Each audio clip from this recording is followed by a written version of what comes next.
할렐루야! 오늘도 거룩한 주일을 맞아 함께 예배하는 우리 성도들의 가정에 우리 주님의 은혜와 평강이 충만하시기를 주님의 이름으로 축원합니다.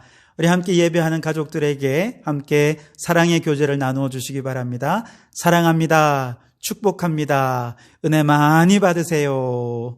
네, 감사합니다. 오늘 이 시간 우리에게 주시는 하나님의 말씀은 골로새서 3장 15절에서 17절까지 말씀입니다. 제가 봉독해 드리겠습니다. 그리스도의 평강이 너희 마음을 주장하게 하라. 너희는 평강을 위하여 한 몸으로 부르심을 받았나니 너희는 또한 감사하는 자가 되라. 그리스도의 말씀이 너희 속에 풍성히 거하여 모든 지혜로 피차 가르치며 권면하고 시와 찬송과 신령한 노래를 부르며 감사하는 마음으로 하나님을 찬양하고 또 무엇을 하든지 말에나 일에나 다 주 예수의 이름으로 하고 그를 힘입어 하나님 아버지께 감사하라. 아멘. 오늘은 거듭난 자답게 감사하라 라고 하는 제목으로 함께 말씀을 나누기를 원합니다. 그 영화 백 투 더 퓨처의 주인공인 마이클 제이 폭스라고 하는 분을 혹시 아시는지 모르겠습니다. 이분은 그가 전성기를 구가하던 30살 때에 파킨슨병을 앓게 되었습니다. 보통 파킨슨병은 노인들에게 찾아오는 질병으로 알려져 있지만 간혹 젊은 사람들에게도 찾아오곤 하는데 바로 이 사람이 그 불행한 질병에 걸리게 된 것이죠. 그러면서 손이 떨리고 몸은 뻣뻣하게 굳어지고 보폭은 짧아져서 넘어지기가 일쑤였습니다. 자기 몸 하나 제대로 가누기도 어려웠지요. 신경세포가 서서히 파괴되는 이 퇴행성 질환은 지금도 여전히 난치병의 한 일종입니다.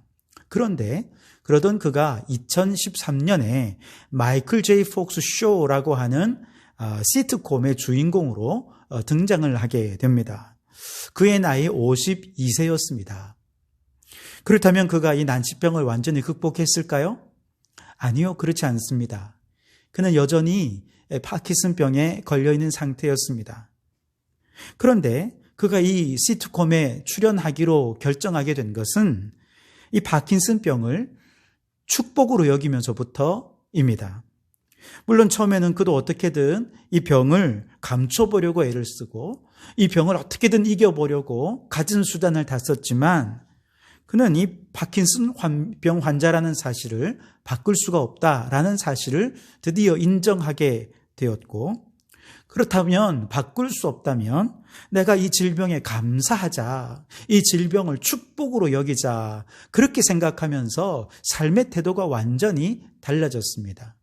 이 질병을 이기는 것보다 오히려 이 질병을 통해 내가 배워야 될 것이 무엇인가? 이 질병을 통해서 내가 어떻게 더 많은 사람들에게 유익을 끼칠 수 있을까?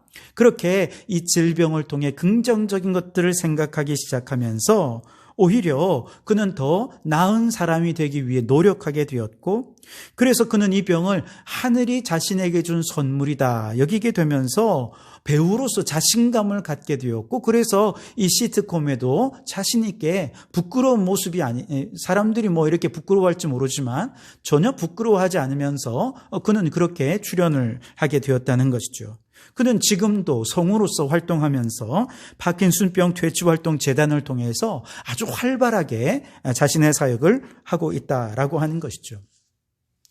크고 작은 불행은 언제든 우리 곁에 찾아오기 마련입니다. 그런데 외부에서 우리에게 찾아오는 이런 사건들이 우리 행복과 불행을 결정지게 할 수는 없는 겁니다. 늘 행복한 사람들은요, 그에게 나쁜 일이 생겼을 때 그 상황을 단순히 부정하거나 아니면 무조건 극복해야 할 대상으로만 보지 않고 오히려 그것을 긍정하면서 받아들이더라는 겁니다. 오히려 불행한 사건을 계기로 해서 자신의 내면을 들여다볼 수 있는 좋은 계기로 삼게 되고, 그러면서 그가 더 성숙하게 되더라는 것이죠. 그러면 그 불행했던 순간들조차 모두 자신의 일생의 일부이고, 그래서 그 모든 순간에 다 행복을 경험할 수 있었다는 것이죠. 긍정의 심리학으로 유명한 미국 심리학자 마틴 셀리그먼 교수는 학습된 무기력감 실험으로 아주 유명합니다. 그는 이 실험을 통해서 무기력감은 학습되는 것이다 하는 것을 밝혀내었죠. 그런데 그는 곧이어서 왜 무기력함만 학습되지? 긍정적인 정서는 학습되지 않을까? 라고 하는 질문을 갖게 되면서 곧바로 연구에 돌입해서 긍정심리학이라고 하는 새로운 분야를 개척하게 되었다는 것이죠. 그가 말하는 긍정심리학의 핵심은 이것입니다. 그에게 일어나는 사건들 가운데 좋은 일에 대해서는 이건 항상 언제나 모든 경우에 내게 일어나는 일이지만 내게 일어나는 나쁜 일들에 대해서는 그건 일시적이고 특수한 이유 때문에 잠시 일어난 일일 뿐 금방 지나갈 것이다 라고 생각하게 된다는 것이죠. 즉 불행한 과거를 되돌릴 수는 없지만 그 불행한 과거를 어떻게 받아들일지는 우리가 선택할 수 있는데, 그런데 불행한 일이 생기면 왜 내게만 항상 이렇게 불행한 일이 닥치는 거야? 언제나 항상 내게 이렇게 불행한 일이 닥치는 이유는 뭐야? 라고 생각한다면 그는 이미 무기력증에 학습된 사람이라는 것이죠.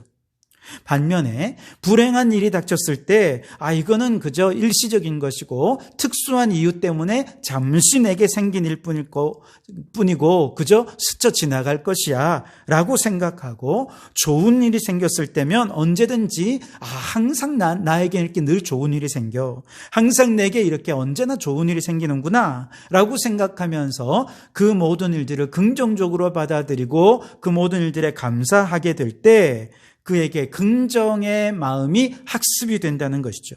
그래서 그는 늘 감사하며 행복을 찾을 수 있게 된다는 것이죠. 그런데 여러분, 이거 어디서 많이 들어본 이야기 아닙니까? 성경에 그 얘기 하잖아요. 항상 기뻐하라. 범사에 감사하라. 저는 이 책을 읽으면서 그렇구나, 성경 말씀이 이렇게 과학적인 책이구나 라고 하는 것을 깨닫게 되었습니다. 기쁨과 감사는 항상 언제나 모든 경우에 우리와 함께 있다라고 생각하는, 이게 믿음이고, 이 믿음이 있으면 우리는 모든 경우에 행복해질 수 있다는 것이죠. 그래서 예수 믿으면 행복합니다 하는 이유가 다 있는 것입니다. 예수님을 믿는다고 불행이 안 생기는 건 아니에요. 그러나 믿음이란 뭐냐? 하나님은 언제나 내게 좋은 것 주시는 분이다 라고 하는 것이죠. 항상 내게 좋은 것 주시는 하나님은 항상 나와 함께하여 주시고, 그래서 내게 닥쳐오는 불행이 있을 때 그것은 일시적이고 금방 지나갈 것이지만 하나님께서 내게 주신 좋은 것들은 언제나 항상 모든 경우에 나와 함께하는 것으로 믿는다면, 심지어 하나님께서는 내게 임한 불행까지도 합력하여 행복으로 만들어주시는 하나님이란 사실을 믿는다면 그는 모든 상황 속에 감사하며 살아갈 수 있게 된다는 것이죠. 그런 면에서 감사란 믿음에서부터 나오는 것이죠. 믿음은 감사를 낳을 수밖에 없다는 것이죠. 여러분, 예수님 믿으십니까? 그러면 그 믿음이 감사를 낳게 되어질 줄 믿습니다. 자, 오늘 본문 말씀은 이렇게 예수님을 믿고 거듭난 사람들에게 권면합니다. 너희가 거듭났느냐? 거듭났다면 이제 감사하는 자가 되라. 거듭난 자답게 감사하는 자가 되라. 그렇게 권면하고 있습니다. 이 짧은 세 구절 가운데 감사하라는 표현이 3번이나 나와요. 그래서 감사하는 자가 되라, 감사하는 마음으로 하나님을 찬양하라, 또 하나님 아버지께 감사하라, 그러면서 감사를 반복해서 강조하고 있거든요. 그 이유는 뭐냐? 예수님을 믿었다면 그 믿음이 그를 감사의 사람으로 이끌어 간다는 것입니다. 거듭남이라고 하는 것은 거듭난 만큼 감사하는 삶을 살 수 있게 한다는 것이죠. 그래서 예수님을 믿고 거듭났는데도 감사의 삶을 살지 못한다면 그는 이 거듭난 이후에 감사의 삶이 뭔가 좀 문제가 있다는 것이죠. 그래서 그의 거듭남을 생각해보고 거듭남이 감사의 삶으로 이어질 수 있도록 해야 하겠는데, 그래서 거듭난 사람들이 어떻게 해야 감사의 삶을 살 수 있는가? 오늘 한 3가지 정도로 우리에게 말씀을 전해주고 있는데요. 우선 첫 번째로는 그리스도의 평강이 우리의 마음을 주장하게 하면 우리는 모든 상황 속에 감사할 수 있게 됩니다. 15절 말씀을 함께 읽어보겠습니다. 시작. 그리스도의 평강이 너희 마음을 주장하게 하라. 너희는 평강을 위하여 한 몸으로 부르심을 받았나니 너희는 또한 감사하는 자가 되라. 아멘. 여러분, 우리의 마음을 무언가가 주장한다는 것은 그것이 우리의 마음을 지배하고 우리의 마음을 이끌어간다 하는 의미가 아니겠습니까? 이지성 작가라고 하는 분의 책을 읽으면서 한 가지 알게 된 내용은요, 미국의 자기개발 작가들이 발견한 것 중에 이런 게 있다는 거예요. 부정적인 사고방식을 가진 사람들은 긍정적인 사고방식을 소유하기 위해서, 이렇게 바꾸기 위해서는 약 1톤 정도의 긍정적인 정보가 필요하다라고 하는 걸 밝혀냈다는 것이죠. 그러니까 보통 책 한 권이 대략 한 500g 정도 나가니까 부정적인 생각을 긍정적으로 바꾸려면 긍정적인 정보가 담긴 책을 2000권 이상은 읽어야 된다라고 하는 결론에 도달하게 된다는 것이죠. 그만큼 부정적인 사고를 긍정적인 사고로 바꾸는 건 어렵다는 것이죠.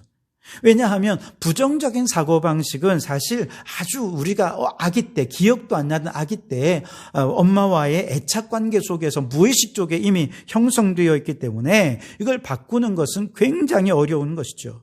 안타까운 것은 이렇게 부정적인 사고방식을 가진 사람들은 부정적인 생각이 그 마음을 주장하기 때문에 무슨 일이 생기면 먼저 부정적인 쪽으로 마음을 딱 정합니다.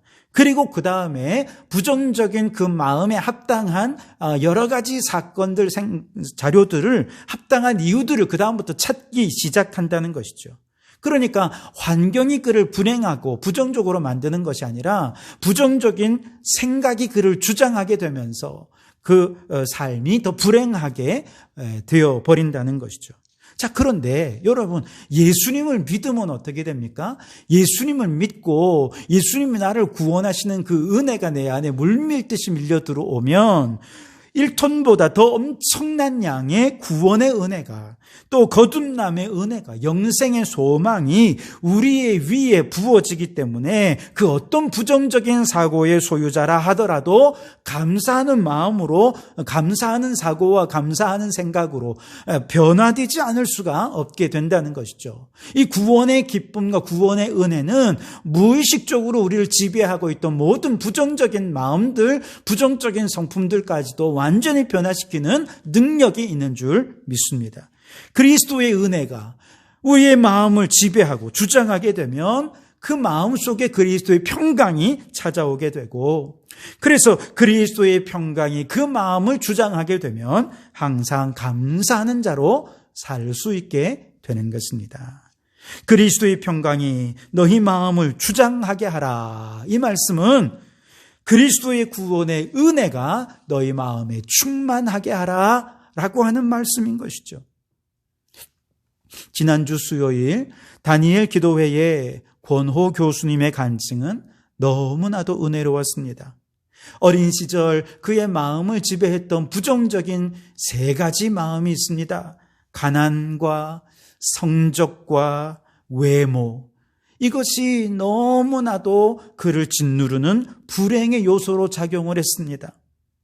그렇게 늘 불행하게 살아가던 그가 중학교 때 수련회에 가서 하나님을 만나게 되면서 하나님의 음성을 듣게 됩니다. 나는 네 모습 이대로를 사랑한다. 가난한 너를 이 모습 이대로 사랑하고, 공부 못하는 너를 이 모습 이대로 사랑하고, 외모가 마음에 안 드는 그 모습 그대로 나는 그냥 그대로 사랑한다. 아버지 하나님의 그 말씀이 그의 삶을 완전히 변화시키게 됩니다. 하나님이 나를 사랑한다는 그 놀라운 은혜가 그의 마음을 주장하기 시작하면서 그 다음부터는 외부에서 누가 외모를 가지고 뭐라고 하고 성적을 가지고 뭐라고 해도 그것 때문에 마음이 흔들리지 않아요. 오히려 모든 상황 속에 감사하는 자가 되고 그의 마음은 은혜로 충만하게 되고 감사로 충만하게 되었다는 것이죠. 여러분, 우리를 죄에서 구원하신 우리 주님의 은혜, 나 같은 죄인을 향해 내가 너를 사랑한다 말씀하시는 그 주님의 사랑이 우리의 마음을 주장하게 하십시오. 그리스도의 평강이 우리의 마음을 주장하게 하십시오. 그러면 우리는 항상 감사하는 자로 살아가게 되어질 줄 믿습니다. 두 번째로, 예수님을 믿고 거듭난 새 사람이 되었다면 이제 거듭난 자답게 감사하며 살아야 되겠는데, 그러기 위해 우리는 날마다 예배하는 삶을 살아야 한다 말씀을 합니다. 왜냐하면 예배는 거듭난 사람들의 감사의 원천이 되기 때문에 그렇습니다. 16절 말씀에 그리스도의 말씀이 너희 속에 풍성히 거하여 모든 지혜로 피차 가르치며 권면하고 시와 찬송과 신령한 노래를 부르며 감사하는 마음으로 하나님을 찬양하라. 그렇게 말씀을 하시죠. 여기서 말씀이 풍성히 거하는 곳, 또 시와 찬송과 신령한 노래를 부르는 그곳이 어디입니까? 바로 예배의 자리죠. 근데 여러분, 예배의 원형이 되는 구약의 제사와 절기들은 모두가 다 하나님의 구원의 은총에서부터 시작한 것입니다. 그래서 출애굽의 구원의 은총에 대한 감사로부터 유월절이 나오고, 또 40년 동안 광야 생활을 하면서 하나님께서 그들을 지켜주신 은혜에 감사하면서 초막절을 지내고, 그렇게 번제, 소제, 화목제, 속죄제, 속건제 모두가 다 그 기본 베이스에는 감사가 깔려 있다는 거예요. 과거에 바로의 종노릇하던 이 백성들을 구원해 주신 하나님의 은혜에 대한 감사로부터 시작해서 하나님을 모르는 이방 세계를 향한 제사장 나라의 사명을 감당하게 하신 그 하나님의 은혜에 대해 감사하면서 예배드리고, 예배드리며 감사한 마음으로 사명에 충실한 삶을 살 수 있게 되었던 것이죠. 이것은 모세의 삶과도 아주 일치합니다. D.L. 무디는 모세의 일생을 세 부분으로 특징을 지어 나누게 되는데, 처음 40년간 모세는 애굽의 왕자로서 자기가 무언가 대단한 존재가 된 줄로 생각했습니다. 그러다가 도망자가 되어서 미디안 광야에서 40년간의 삶은 자기는 아무것도 아니라는 사실을 깨달으며 살았습니다. 그러던 그가 호렙산에서 하나님과의 만남을 통해 하나님의 구원의 대사역에 동참하는 사명자의 삶으로 바뀌어졌다는 것이죠. 예배가 바로 이런 구조라는 것입니다. 우리는 이 세상에 살 때 내 힘을 믿고 이 세상 살아갈 때에 내가 대단한 존재라고 생각합니다. 돈이 좀 있고 권력이 좀 있고 힘이 좀 있으면 내가 대단하다고 생각을 해요. 그러다가 한번 넘어지고 실패하고 이렇게 되면 아이고, 나 아무것도 아니구나, 좌절하고 절망하고 낙심하는 절망의 나락에 떨어져 버리게 되는 것이죠.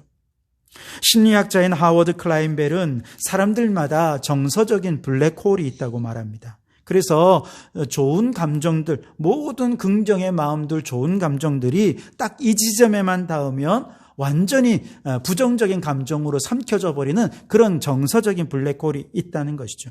그래서 긍정적으로 살아가다가도 딱 여기에만 부딪히면 한순간에 마치 블랙홀에 싹 빠져버리는 듯이 부정적인 감정이 그를 완전히 지배해버리게 되고 우울감에 빠지고 절망감에 빠지게 되는 그런 일들이 있다는 것이죠.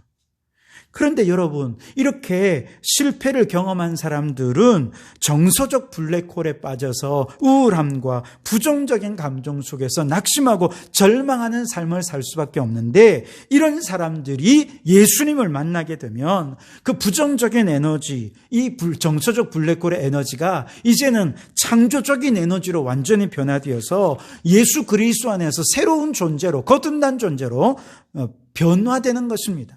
그래서 복음서를 읽어보면 정서적 블랙홀에 빠져있던 사람들이 예수님을 만나게 되면서 인생이 변화된 이야기들로 가득 차 있습니다. 삭개오는 열등감이 그의 정서적 블랙홀이었습니다. 그러던 그가 예수님을 만나면서 완전히 새 사람으로 변화되죠. 한센병 환자들은 질병이 정서적 블랙홀이었고, 귀신 들린 사람은 귀신 들림이 정서적 블랙홀이 되어서 저주받은 인생을 살 수밖에 없었어요. 그런데 이들이 다 예수님을 만나게 되면서 이 정서적 블랙홀을 다 뚫고 한 인간으로서 온전히 회복된 새 사람을 잊게 되면서 감사하는 삶을 살게 되더라는 것이죠. 그런데 바로 이 예수님을 오늘 우리는 어디서 만나느냐? 예배 가운데 만나게 된다는 것이죠. 예배 가운데 찬송하고 기도하고 말씀으로 충만해지고, 말씀으로 가르치고 말씀으로 권면하고 말씀으로 내 안에 충만해지게 되면 내 인생의 정서적 블랙홀로 여겨졌던 것들이 말씀으로 깨뜨려집니다. 예배 가운데 말씀이 우리 안에 있는 열등감을 깨뜨리는 거예요. 우울증을 깨뜨립니다. 낙심과 절망의 마음도 다 깨뜨려서 나 같은 죄인 살리신 주님의 은혜에 감사하며 하나님을 찬송하며 감사하는 삶을 살게 되는 것이죠. 바로 그런 감사의 제사를 드리는 사람에게 하나님께서는 이제 하나님 나라의 사명을 따라 살아갈 수 있게 허락해 주시는 것이죠. 여러분, 예배는 모든 거듭난 사람들의 감사의 원천입니다. 예배 자체가 감사로부터 시작해서 감사로 드리는 제사이고, 예배 중에 만나는 예수 그리스도가 우리의 모든 감사의 원천이 되는 것이죠. 그러므로 여러분, 우리의 감사의 원천이 되신 예수 그리스도를 오늘 이 예배 가운데 만나는 성도들이 되실 수 있기를 바랍니다. 예수 그리스도로 말미암아 여러분의 모든 정서적 블랙홀을 완전히 깨뜨려 버리시고 주님의 은혜에 감사하는 마음으로 찬양과 감사와 경배를 올려드리는 여러분 되실 수 있기를 바랍니다. 그래서 예배가 끝나고 나갈 때는 나 같은 죄인 살리신 그 하나님께서 하나님 나라의 사명에 동참시켜 주신 그 은혜에 감사하면서 이 세상을 향해 사명의 자리로 나아가는 우리 성도들이 되실 수 있게 되기를 바랍니다.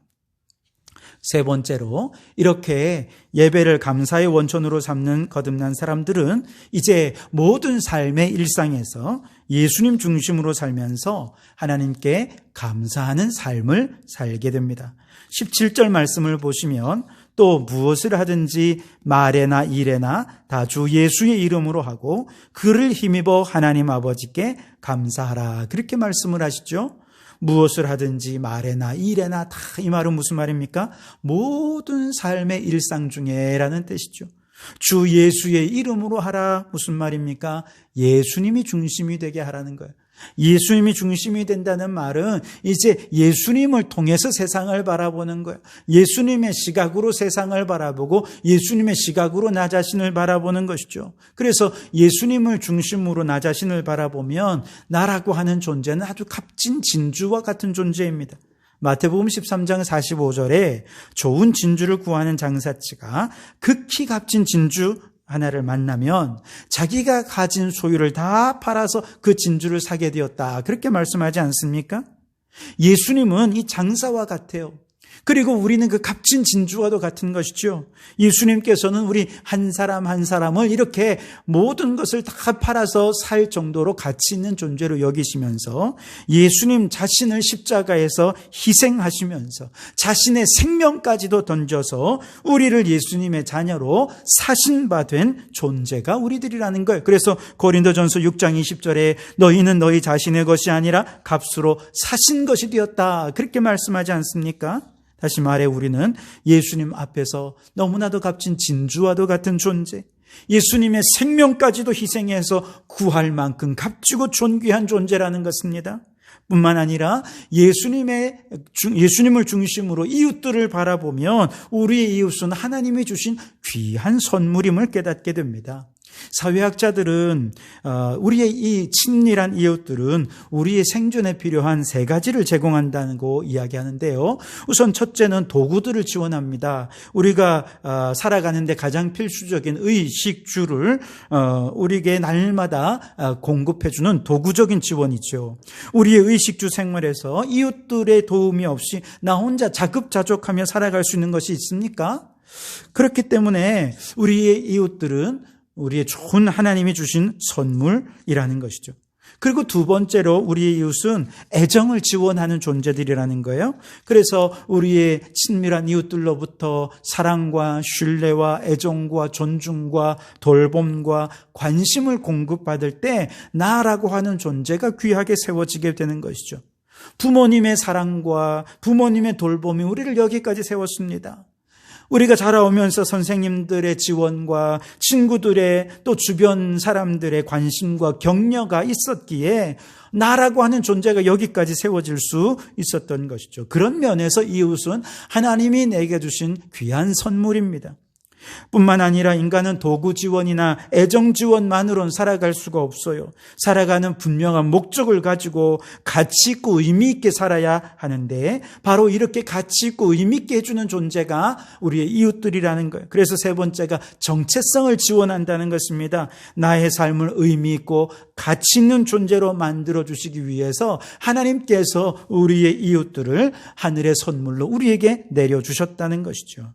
이처럼 예수님을 중심으로 나 자신을 바라보면 내가 얼마나 귀한 존재인지를 깨닫고 예수님을 중심으로 이웃들을 바라보면 이웃은 나라고 하는 존재를 인간되게 세워주기 위해 보내어 주신 하나님의 값진 선물이다라고 하는 것을 깨닫게 되고 우리는 그 모든 선물로 인해 감사하지 않을 수 없게 되는 것이죠. 그래서 여러분 옆에 계신 분들에게 축복해 주십시오. 당신은 하나님의 선물입니다. 오늘 17절에 무엇을 하든지 말에나 일에나 주 예수의 이름으로 행하여 그를 힘입어 하나님 아버지께 감사하라. 모든 삶의 일상에 예수님의 관점으로 세상을 바라보면 다 감사할 일로 충만할 수밖에 없게 된다는 것이죠. 여러분 거듭났습니까? 그러면 모든 일에 예수님을 중심으로 바라보며 감사하는 여러분들이 되시길 바랍니다. 자, 이제 다음 주일이면 추수감사 주일이 됩니다. 지난 한 해 동안 코로나로 인해 감사할 일을 찾기가 쉽지 않으셨죠. 그러나 여러분, 거듭난 사람들은 환경에 의해서 좌지우지되지 않습니다.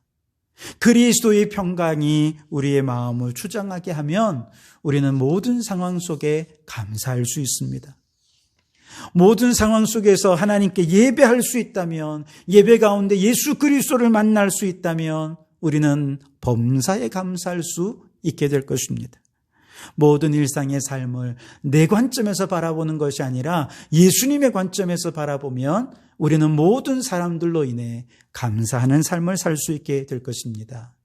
이것이 거듭난 자의 감사의 삶인 것이죠.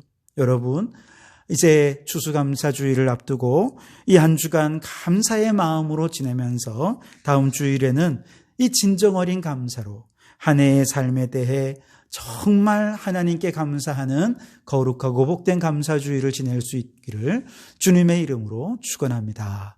기도하시겠습니다. 하나님 아버지 감사합니다.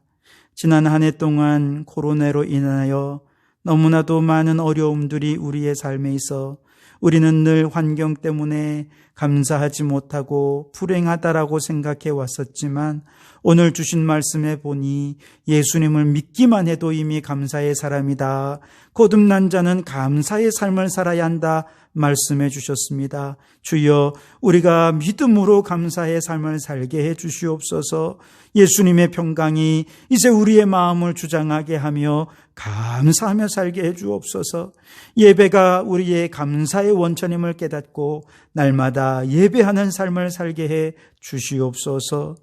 예수 그리스도의 은혜와 능력이 우리의 삶의 중심이 되어서 주님의 중심으로 세상을 바라보며 모든 주어진 것에 감사하며 살아가는 저희들이 되어 날마다 감사로 하나님께 영광을 올려드리게 해 주시옵소서. 예수님 이름으로 기도하옵나이다. 아멘.